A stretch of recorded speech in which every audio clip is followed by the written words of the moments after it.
Hello friends. Pan 2.0। जी हाँ friends, ये कोई मूवी का नाम नहीं है, बट हाँ, हमारी गवर्नमेंट अब पैन का वर्जन 2.0 लेकर के आ रही है। जब सारी मूवीज के पार्ट 2 आ रहे हैं तो फिर मोदी जी ने सोचा क्यों ना हम पैन का ही 2.0 लेके आते हैं, कॉमन बिजनेस आइडेंटिफायर। और ये जो पूरी आप कह सकते हो स्कीम है ना, इसके पीछे अप्रोक्सीमेट 1435 करोड़ रुपए खर्च होने वाले हैं। अब गवर्नमेंट अगर इतना पैसा खर्च करके कोई स्कीम कुछ नया ला रही है तो इसके पीछे कुछ ना कुछ पर्पस जरूर होने वाला है। आइए देखते हैं। तो ये कहा जा रहा है कि जो पैन 2.0 है, ये डिजिटल इंडिया की तरफ आप कह सकते हो एक स्टेप है। और इसमें एक बिल्कुल ही नया पोर्टल होगा पैन का। और इसमें इन्हेंस फंक्शनैलिटीज होंगी, मोर सिक्योरिटीज होंगी। और ये जो पैन कार्ड होगा बेसिकली इसमें एक एम्बेडेड क्यूआर कोड होगा। देखिए, क्यूआर कोड 2016-17 के बाद जितने भी पैन कार्ड बनते हैं उनमें क्यूआर कोड होता है। उससे पहले जो पैन कार्ड बने हैं उनमें नहीं होगा।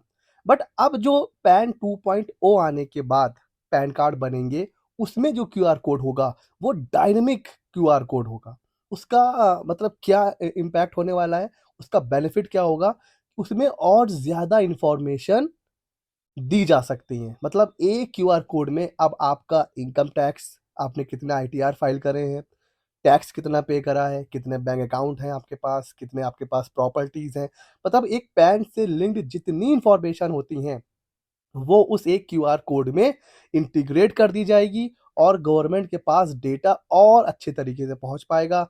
ट्रांसपेरेंसी कहीं ना कहीं इंक्रीज होगी। और दूसरी जो बात कही जा रही है, पैन और टैन दोनों का अब एक सिंपल यूजर होगा, मतलब एक सिंपल वेबसाइट होगी। दोनों एक ही वेबसाइट से अप्लाई किए जा सकते हैं। और ये डिजिटल ई पैन होगा। वैसे अगर देखा जाए तो अभी भी इनकम टैक्स की साइट से हम लोग ई पैन इंस्टेंट बनवा सकते हैं। और ज़्यादा स्पीडी तरीके से अभी भी अगर आप देखोगे तो कुछ टाइम लग जाता है पैन आने में। पैन 2.0 आने के बाद इंस्टेंट आप पैन अप्लाई कर सकते हो। अब कंफ्यूजन ये हो रहा है कि जो जिनके पास पहले से पैन कार्ड है, क्या वो एक तरीके से इनएक्टिव हो जाएंगे? तो ऐसा कुछ नहीं है। जो ओल्ड पैन कार्ड होल्डर हैं उनको नया पैन अप्लाई करने की कोई नीड नहीं है। जो एग्जिस्टिंग पैन कार्ड है वो पूरी तरीके से वैलिड होंगे। अगर वो चाहते हैं कि अपग्रेड करना तो फ्री ऑफ कॉस्ट वो अपग्रेड भी कर सकते हैं। तो बेसिकली अब जो ये जो आने वाला है पैन, तो ये अब और ज़्यादा फीचर्स होंगे इसमें। और इसका जो एडवांटेज क्या होने वाला है, गवर्नमेंट ये चाहती है कि जितनी भी गवर्नमेंट की वेबसाइट है अलग अलग, कोई बिजनेस है तो उसकी एक सिंगल आईडी होनी चाहिए, कॉमन बिजनेस आईडी। तो अब जो पैन नंबर है ये वही काम करेगा। तो जितने भी गवर्नमेंट के अथॉरिटीज़ हैं, गवर्नमेंट के पोर्टल हैं, गवर्नमेंट का इंटरेक्शन है, उन सब के लिए एक यूनिवर्सल आइडेंटिफायर की तरह काम करेगा पैन। और अगर आप देखो तो कई ऐसे लोग हैं जिनके पास 2 से भी ज़्यादा पैन है। तो जब पैन 2.0 आ जाएगा तो एक इसका जो सबसे बड़ा एडवांटेज होगा, जिनके पास 2 से ज़्यादा पैन कार्ड हैं, जो फ्रॉड करते हैं, वो कहीं न कहीं उसके ऊपर लगाम लग जाएगी। देखिए, एक से ज़्यादा पैन कार्ड अगर आपके पास हैं, तो 10,000 रुपए की पेनल्टी है, इवन आपको जेल भी जाना पड़ सकता है। तो पैन 2.0 आने के बाद कहीं न कहीं आइडेंटिफ़ाई कर पाएगी गवर्नमेंट जो डुप्लीकेट पैन बन चुके हैं, जो एक से ज़्यादा पैन होल्डर हैं, तो कहीं न कहीं उनके ऊपर भी रोक लगेगी।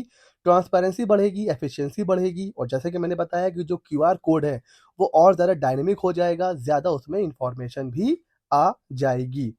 तो कहीं न कहीं पूरी तरीके से जो प्रोसेस होने वाला है, वो ऑनलाइन होने वाला है। तो ये इको फ्रेंडली है क्योंकि यहाँ पर पेपरलेस सारी चीज़ें होने वाली हैं। तो अगर आपके पास फिजिकल पैन कार्ड नहीं भी है, तो ई पैन से भी आप चीज़ों को ऑपरेट कर सकते हो। तो ये था 2.0। अब इसमें गवर्नमेंट का ये कहना है कि हम इससे एफिशिएंसी बहुत ज़्यादा बढ़ेगी, सिक्योरिटी बढ़ेगी, जो जिनके पास एक से ज़्यादा पैन है उनके ऊपर रोक लगेगी। और अब आपको ना पूरा पैन कार्ड कैरी करने की नीड भी नहीं होगी। अगर आपके पास क्यूआर कोड है, उसको स्कैन करते ही सारी इन्फॉर्मेशन आ जाएगी। PAN, father name, date of birth, ये तो आ ही जाएगा। इसके अलावा जो आपने आईटीआर फाइल करा है, जितने बैंक अकाउंट्स हैं, जो टैक्स आप पे कर चुके हो, जो प्रॉपर्टीज़ हैं, ये सारी डिटेल उस पैन के क्यूआर कोड में इंटीग्रेट हो जाएगी। तो ये एक कह सकते हो अच्छा इनिशिएटिव है गवर्नमेंट की तरफ से। अब ये अभी पोर्टल बन रहा है, कब से लाइव हो रहा है ये भी देखा जाएगा।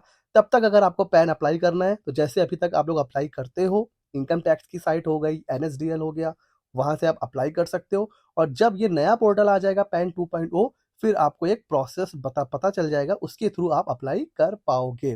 तो ये है पैन 2.0। जो सबसे बड़ा डर था वो ये था कि जो एग्जिस्टिंग पैन है कहीं वो डिसेबल तो नहीं हो जाएंगे, इनएक्टिव तो नहीं हो जाएंगे। तो डरने की कोई नीड नहीं है, पुराने PAN card as it is चलते रहेंगे। कैसा लगा वीडियो हमें ज़रूर बताइएगा। ऐसा ही इंटरेस्टिंग वीडियोस के लिए हमारे चैनल को सब्सक्राइब कर लीजिए। मिलते हैं अगले नॉलेजेबल वीडियो में।